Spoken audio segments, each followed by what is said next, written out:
ശ്രീ മുജീബ് റഹ്മാൻ, ഇവിടെ ഇതാ ആ കുടുംബത്തിൻ്റെ ഒരു പ്രതികരണം എന്നത് ഇപ്പോൾ ഈ ഹിജാബ് എന്നതൊരു ഭയപ്പാട് സൃഷ്ടിക്കുന്നു എന്ന മട്ടിലാണ് ഈ സ്കൂൾ അധികൃതർ സംസാരിക്കുന്നത് എന്നുള്ളതാണ്. എന്തായാലും മാധ്യമങ്ങൾക്ക് മുന്നിൽ വന്നപ്പോഴൊന്നും അത്തരമൊരു പ്രതികരണം എൻ്റെ ശ്രദ്ധയിൽപ്പെട്ടിട്ടില്ല. ഒരു പക്ഷേ വിട്ടുപോയതാണോ എന്ന് എനിക്കറിയില്ല. വളരെ കൃത്യമായി അവിടുത്തെ പ്രിൻസിപ്പൽ സിസ്റ്റർ സൂചിപ്പിച്ചിരുന്നത് സ്കൂളിലെ ചട്ടങ്ങൾ പാലിച്ചുകൊണ്ട് ആ കുട്ടി, അപ്പോഴും ഞങ്ങളുടെ കുട്ടി എന്ന് തന്നെയാണ് ആ പ്രിൻസിപ്പൽ പറഞ്ഞ വാചകം, ആ കുട്ടി വരികയാണ് എങ്കിൽ ഇവിടെ വന്നു ചേർന്നപ്പോഴുള്ള സ്നേഹവായ്പകൾ എന്തായിരുന്നോ, കരുതൽ എന്തായിരുന്നോ, അതേ കരുതലോടുകൂടി തന്നെ ഈ വിദ്യാഭ്യാസ സ്ഥാപനത്തിൽ വിദ്യ അഭ്യസിക്കാം എന്ന് തന്നെയാണ് പറഞ്ഞതായി ഞാൻ കേട്ടത്. അതിനുശേഷം മറ്റു പ്രതികരണങ്ങൾ നടത്തിയതായി എനിക്ക് അറിവില്ല. പക്ഷേ ഇത്തരത്തിൽ ഇങ്ങനെ ഒരു ഭീതി ജനിപ്പിക്കുന്നു എന്ന മട്ടിലുള്ള പ്രതികരണമൊക്കെ ആ സ്കൂളിൻ്റെ ഭാഗത്ത് നിന്നുണ്ടായതായി എൻ്റെ ശ്രദ്ധയിൽപ്പെട്ടിട്ടില്ല. അങ്ങനെ ഒരു ഭീതി പരത്തുന്ന ഒന്നായി ഈ പള്ളുരുത്തി സ്കൂളിലെ സംഭവം മാറിയെന്ന് താങ്കൾക്ക് നിരീക്ഷണമുണ്ടോ?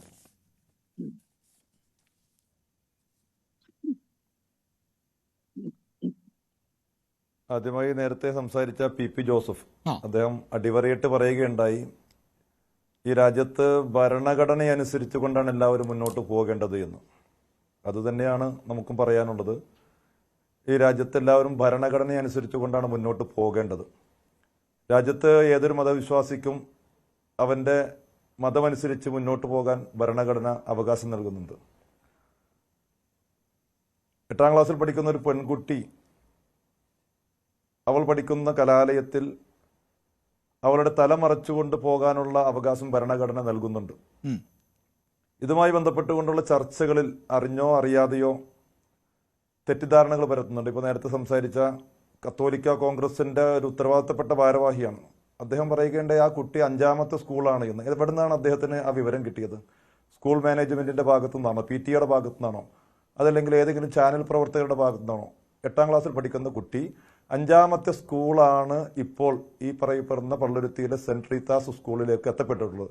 അതിനു മുമ്പ് ആ കുട്ടി പഠിച്ച 4 സ്കൂളുകൾ ഏതൊക്കെയാണ്? അപ്പോൾ അത് കളവാണ്. അത് അദ്ദേഹത്തിന് ചിലപ്പോൾ തെറ്റിദ്ധാരണ കൊണ്ട് പറഞ്ഞായിരിക്കും. പക്ഷെ അത് തന്നെ പലരും ആവർത്തിച്ച് പറയുന്ന സാഹചര്യമുണ്ട്.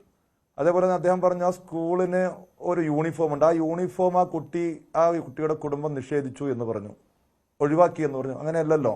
ആ സ്കൂള് ഏത് യൂണിഫോമാണോ പറഞ്ഞിട്ടുള്ളത് ആ യൂണിഫോം തന്നെ ഇട്ടുകൊണ്ടാണ് ആ കുട്ടി ആ കലാലയത്തിലേക്ക് എത്തപ്പെട്ടിട്ടുള്ളത്. ആ യൂണിഫോമിൻ്റെ മുകളിൽ ആ തലയുടെ ഭാഗത്ത് ഒരു കറുത്ത സ്കാർഫ് ധരിച്ചു എന്നുള്ളത് മാത്രമാണ് ആ യൂണിഫോമിന് വിരുദ്ധമായ രീതിയിൽ പറയുന്നത്.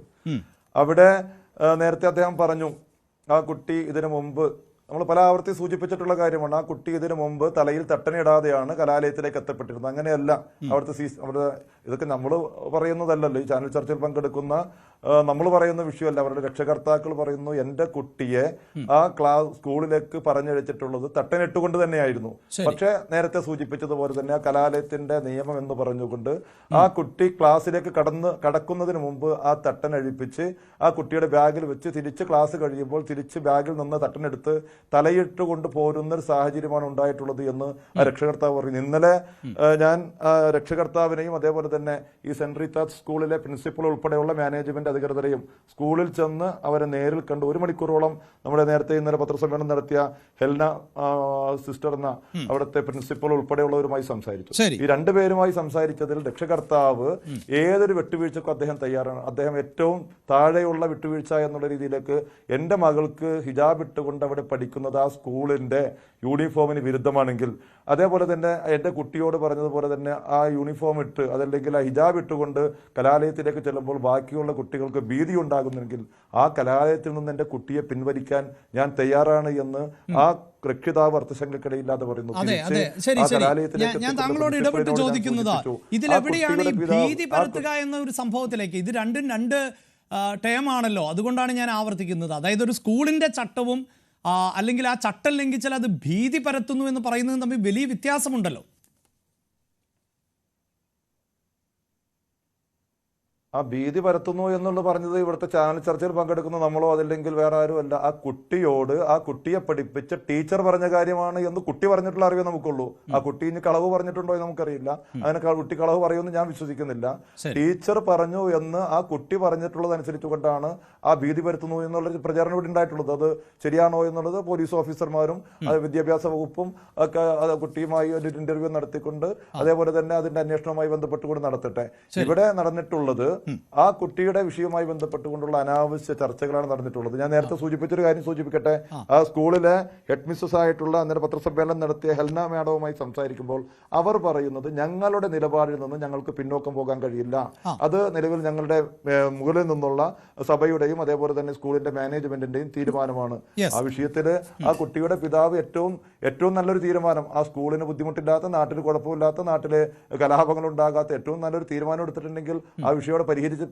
അല്ല, പക്ഷേ അങ്ങനെയല്ലല്ലോ. ഇന്ന് മനസ്സിലാക്കാൻ സാധിക്കുന്നത് ഹൈക്കോടതി വിധി വന്നതിന് ശേഷം തീരുമാനമെടുക്കാമെന്ന് ആ കുട്ടിയുടെ രക്ഷിതാവ് പറയുന്നു എന്നുള്ളതാണ്. ഞാൻ ആവർത്തിക്കുന്നു, ആ കുട്ടിയുടെ രക്ഷിതാവിന്റെ പ്രതികരണമല്ല നമ്മൾ കേൾപ്പിച്ചത്, മറ്റു രണ്ട് കുട്ടികളുടെ രക്ഷിതാക്കളുടെ പ്രതികരണമാണ്. ഞാനിപ്പോ ഈ ചാനൽ ചർച്ചയിലൊക്കെ വരുന്നതിന് മുമ്പ് ആ കുട്ടിയുടെ പിതാവ് അനസിനെ ഞാൻ ഫോണിൽ ബന്ധപ്പെട്ടിരുന്നു. നിങ്ങളുടെ നിലപാടിൽ എന്തെങ്കിലും മാറ്റമുണ്ടോ, ഞാൻ ചർച്ചയിലേക്ക് പോവുകയാണ്. അപ്പൊ അദ്ദേഹം പറഞ്ഞു എന്റെ കുട്ടിയെ ആ സ്കൂളിൽ നിന്ന്, എന്നോട് പറഞ്ഞ കാര്യം നിങ്ങളോട് പറഞ്ഞ കാര്യം എനിക്കറിയില്ല, കുട്ടിയെ TC വാങ്ങി സ്കൂളിൽ നിന്ന് പിൻവലിക്കുകയാണ് എന്ന് തന്നെയാണ് അദ്ദേഹം എന്നോട് പറഞ്ഞിട്ടുള്ളത്. അതെ, ശരി, അങ്ങനെയെങ്കിൽ ക്ലിയർ ആണ്. റൈറ്റ്, താങ്കൾ പറയുന്നത് അങ്ങനെ മാറുന്നു എന്നുള്ളതാണ്. ഞാൻ താങ്കളിലേക്ക്